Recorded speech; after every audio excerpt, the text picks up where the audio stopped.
Hello everyone, this is Anuradha Sharma and you're watching my channel IELTS with Anuradha. Part 1. You'll hear a woman talking on the radio about sport aid. First, you have some time to look at questions 1 to 6.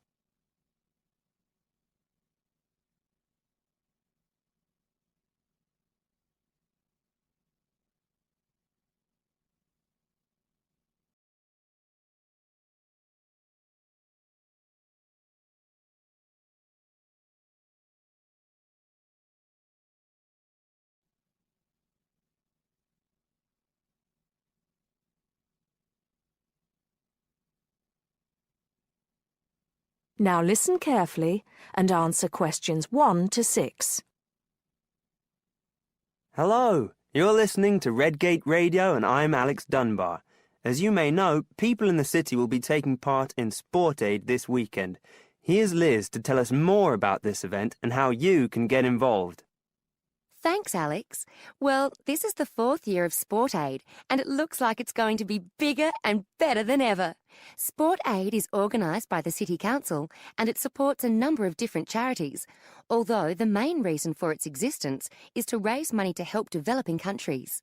Last year, it raised over £100,000, and that money has helped to make life a little easier for people in many parts of the world. Just to give you one example, the village of Otunga in Chad now has a water supply, meaning that the people no longer have to walk miles every day just to get water. And there are countless stories like that. By contributing to the infrastructure of different regions, it's hoped that things like Sport Aid will enable many more people to climb out of poverty. Another way in which that happens is by giving people the knowledge and skills to earn money. One of the biggest issues facing people in many poorer areas of the world is education. Something that we take so much for granted can be rare and expensive in some regions. Education is seen as key to development, and money from Sport Aid has paid for schoolrooms and equipment in a number of places. So what can you do to help? There are lots of ways in which you can get involved. First of all, you can go down to the biggest attraction of the day, the Sport Aid charity football match. There will be thousands of people at City Stadium, and all the money raised from the sale of tickets goes to charity. There's much more going on than just a football match, of course. There will also be lots of entertainment for the whole family, including a fair, stalls selling all kinds of food, and even a chance to try out some sports you may not have tried before, like softball and volleyball. It's probably going to be a very active day, so it's best to make sure that everyone is in comfortable clothes before you go down there. It's always a fantastic day out, and it's a great way to show your support. Before you hear the rest of the talk, you have some time to look at questions 7 to 10.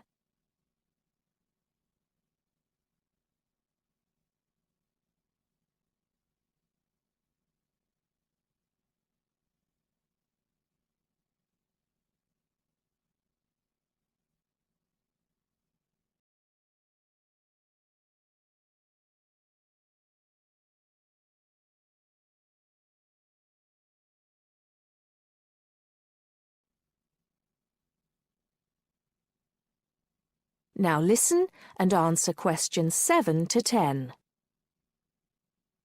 But you're not restricted to being a spectator. Apart from the main event, there are a large number of smaller events taking place across the city. These range from fun runs around the park to games of cricket, and there's sure to be something happening in your area. Contact details are available for the people putting together each event, and you can get those from the council website. We'll be giving you the address for that at the end of the program. It's still not too late to organise your own event, as lots of people around the city are, although you'll have to get going on it now. First of all, do check that there isn't a similar event in your area, and then call the town hall to register your event.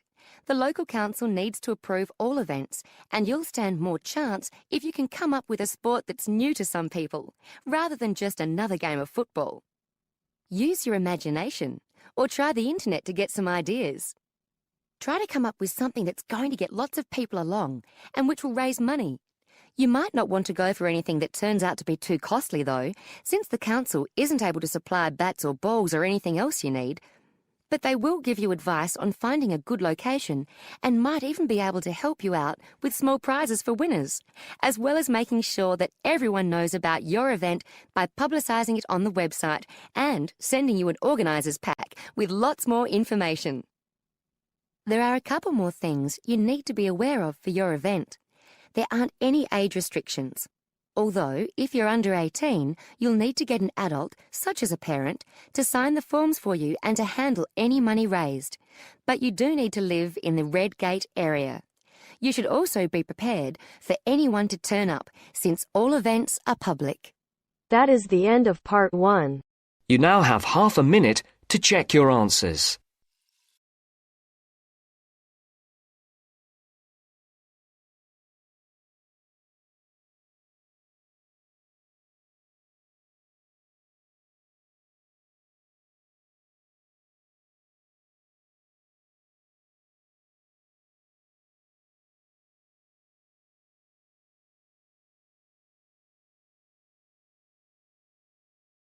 Now turns to part 2.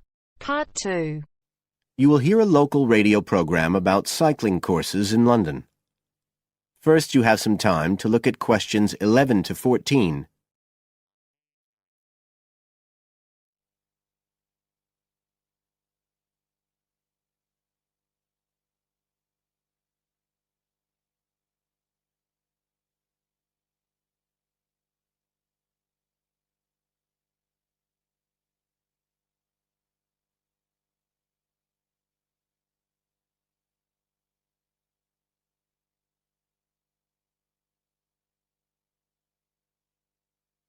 Now listen carefully and answer questions 11 to 14. There's been a great deal of interest lately in encouraging people to use bicycles instead of cars as a means of transport. But not everyone is confident about riding a bike at the best of times, let alone in the middle of a city like London.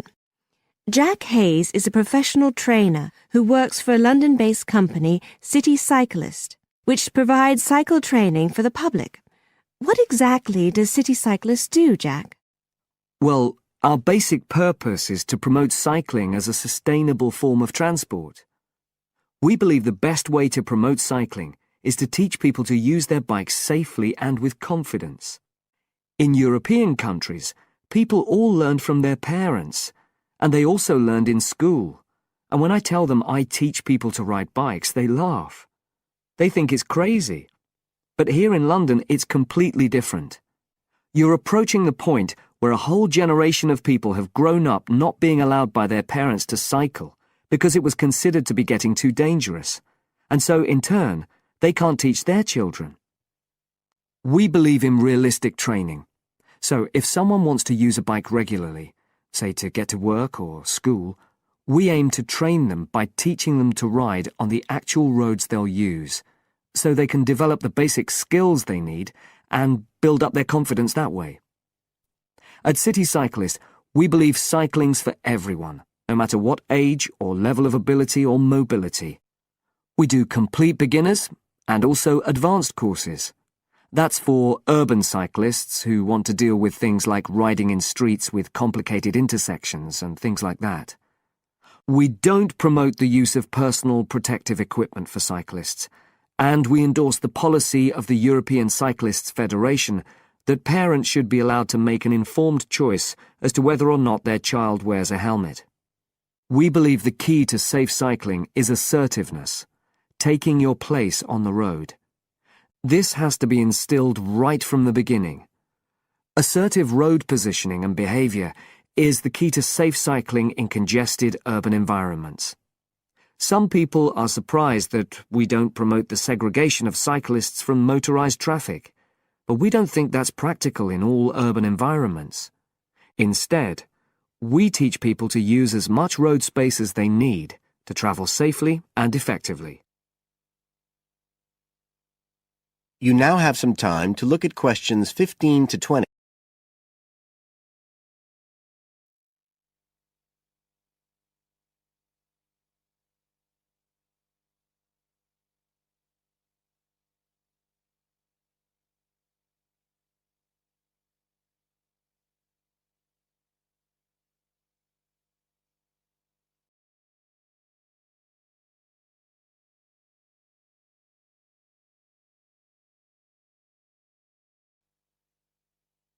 Now listen and answer questions 15 to 20. Now, as well as courses for individuals, City Cyclist provides a number of services for organisations. For example, we can deliver fun, safe cycle training activities at schools, arranging courses so that the disruption of curriculum time is kept to a minimum. As well as this, in order to promote safe cycling, we have provided training courses for employees and staff of local councils. And we are also increasingly looking at developing training courses in companies in order to help employers work towards green transport plans by helping to increase the number of staff cycling to work. Right, so that's a brief summary of what we do. If any listeners would like to find out more about the organisation, you can have a look at our website. That's City Cyclist. CITI cyclist.co.uk. And in order to book lessons, you can either phone us on 020 7562 4028 or do it online. There's an application form on our website, and you can just download that and send it in. We charge £27.50 per hour for one-to-one lessons, plus £6 for each extra person. So you're looking at just £39.50 for a family of 3, say. If you've never been on a bike in your life before, we reckon we can get you riding in 1 hour. And for most people, a course of road training usually takes 3 hours. But whether you're a parent or a child, an individual or an institution, we'll be happy to discuss your special needs and make a program just for you. That is the end of part 2. You now have half a minute to check your answers.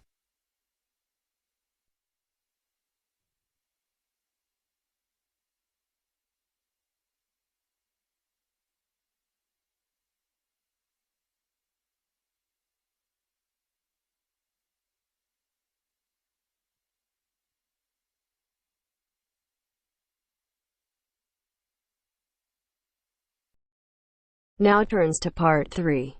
Part 3. You will hear 3 conversations. The first and the third between 2 students, and the second between a student and a clerk. First, you have some time to look at questions 21 to 25.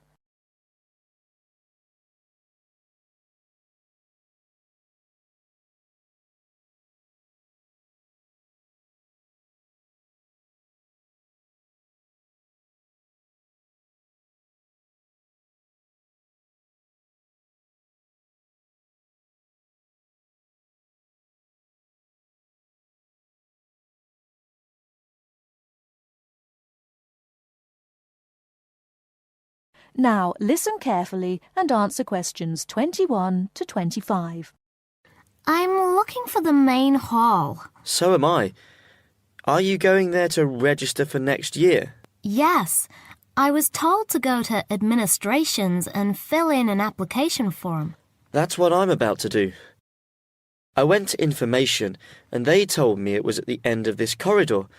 Then we have to turn left and immediately right. That should lead us to the exit, where opposite we should find the entrance to ground level main hall. It's a big old red building.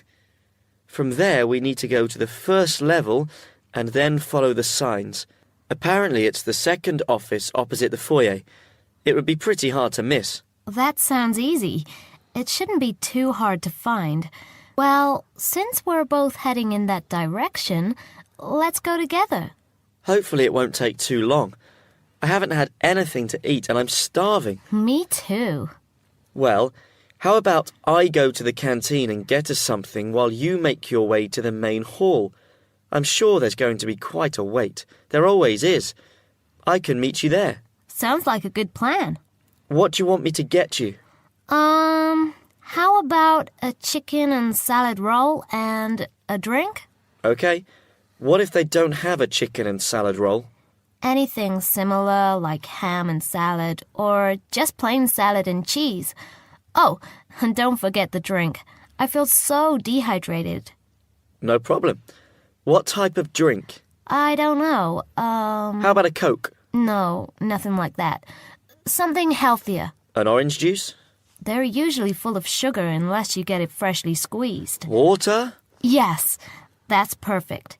Here, take 2 pounds. That should cover it. If it's more, I'll give it to you when you get back. I only have a 20, and you know that they get cranky if you give them large notes. Okay. See you in 5 minutes. Before you hear the rest of the talk, you have some time to look at questions 26 to 30.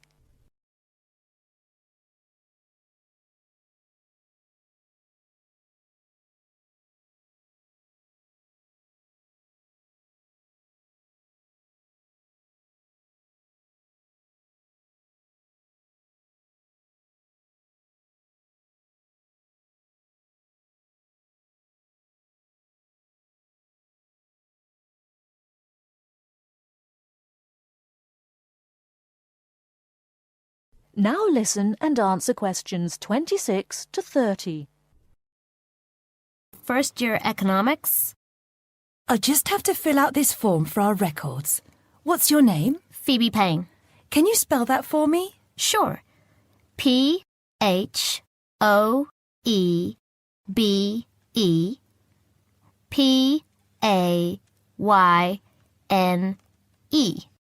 Your address?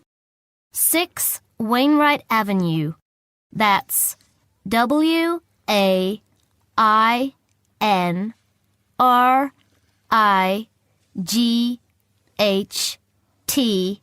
Nottingham. Nottingham. And your phone number? It's not connected yet. I've just moved in. Okay. When you get your phone connected, contact us. I'll just make a note that your phone number is to be advised. I'll do that. What course were you doing? Law? No. Economics. First year. First year economics. Yes, that's right. Okay. Take this card across to the economics department and get it stamped.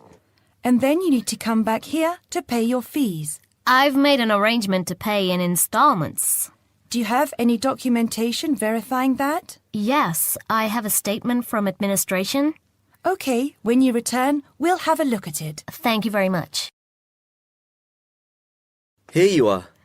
It was quicker than I thought, but I have to get this card stamped and return here to organize my fees. That's good. It means that I won't have to wait long either. How did you get on? What with? Oh, the food. Well, there wasn't much left, so I got you a cheese and tomato sandwich and water. That's fine. Do I owe you any more?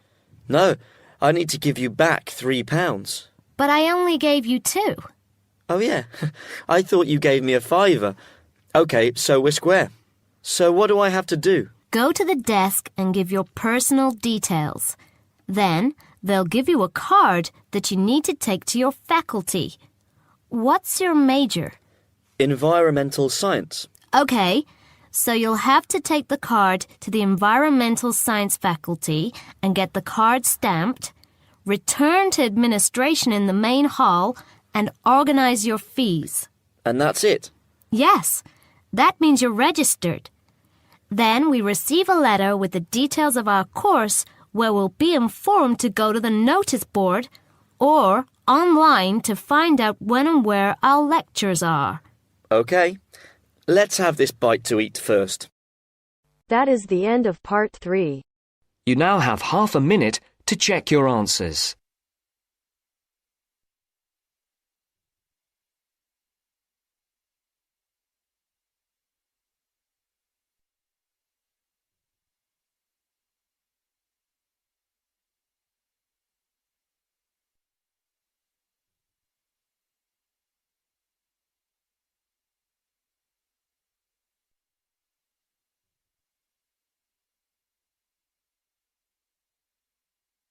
Now turns to part 4. Part 4. You are going to hear a conversation between 2 students about studying abroad. First, you have some time to look at questions 31 to 40.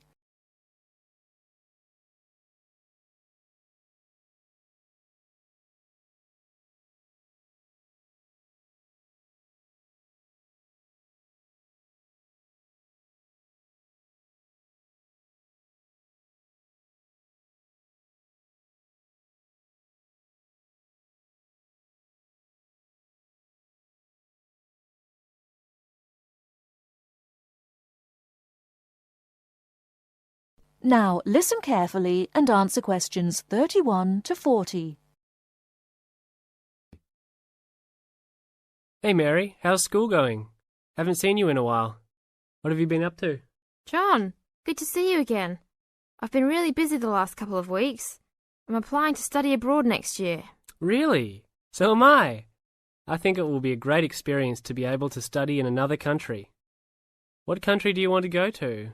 At first I wanted to study in Africa, but my parents really don't want me to go there because they think it will be dangerous. So now I'm thinking about going to Spain, Italy or Japan. Actually, I think Africa would be a fascinating place. I would want to go there to visit. Maybe not to study, but definitely I would want to go visit. For next year, I want to go to either China or Germany to study. But my parents can't afford any European countries. So maybe... Why China or Germany? Well, I want to go to China because I think it's a really interesting country with a long history. Plus, it has been changing so much, and I think it is a great time to be there. I really want to improve my Chinese also, and I've been taking Mandarin courses the last 2 semesters. I would want to go to Germany because my mother is German, and I want to learn more about my cultural background. How about you? Why the countries you chose? Well, I want to go to a Spanish-speaking country. I took Spanish in high school, so I figure if I go to a Spanish-speaking country, I'll be better off knowing some of the language already. But I have already been to Mexico many times, and South American countries don't have classes for my major, except for Brazil, but they mostly speak Portuguese there. I would want to go to Italy because I want to do a study about ancient Roman civilization. It has always been a dream of mine to go and see Pompeii and the volcanic ruins. Plus, my family has Italian roots and I love Italian food. I want to go to Japan mainly because my girlfriend was born in Japan and always tells me all of these fascinating stories about Japanese history and culture. I am a big fan of sumo wrestling also, so I've always wanted to see a sumo match in person. I really love sushi and almost all Japanese food. Recently, I have started to watch some Japanese baseball too. But of course, these are all secondary reasons. My main reason is of course my girlfriend and understanding her culture. I don't speak any Japanese though, so that is my major drawback. I think it is much better to go to a country if you can speak the language. That's great. When do you have to decide by?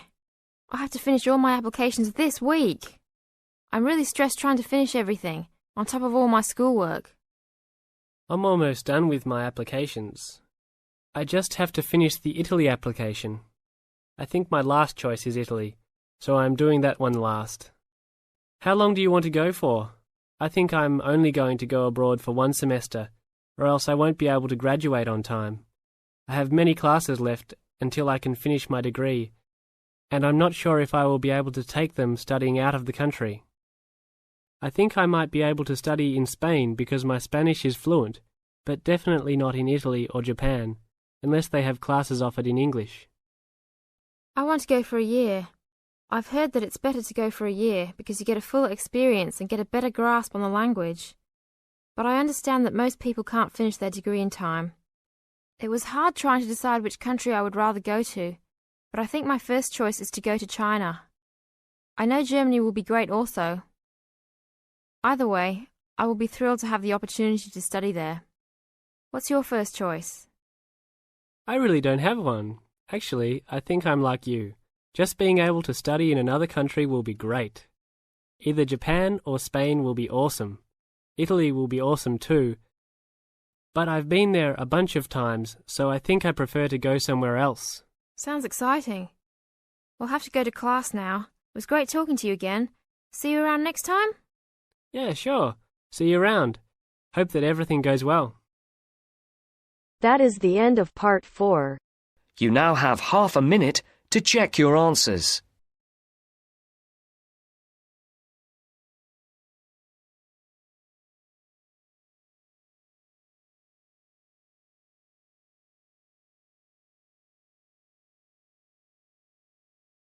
Thank you for watching and stay tuned for more videos.